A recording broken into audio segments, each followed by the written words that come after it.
Is there a crisis within the Church today? This question is essential. The attitude of Catholics today depends principally on its answer. In this video, we are going to answer this key question.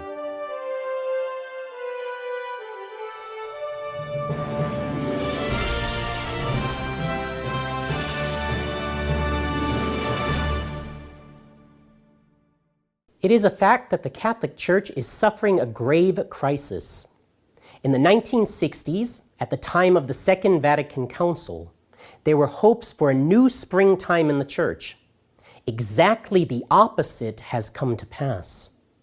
Thousands of priests have abandoned their office, and thousands of monks and religious have returned to secular life. There are very few vocations today in Europe, and not many in North America either. Countless seminaries, convents, and religious houses have closed their doors.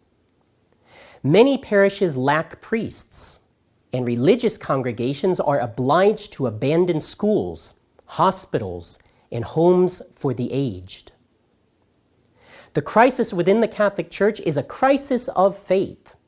Fundamental Catholic truths such as belief in God, the divinity of Jesus Christ, heaven, purgatory, and hell are less and less believed in. Even Catholics regularly attending Mass deny these articles of faith.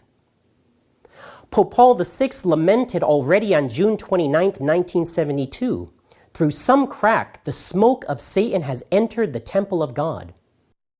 Benedikt XVI acknowledged also on Friday, January 27, 2012, "We are facing a profound crisis of faith, a loss of the religious sense that constitutes the greatest challenge to the Church today."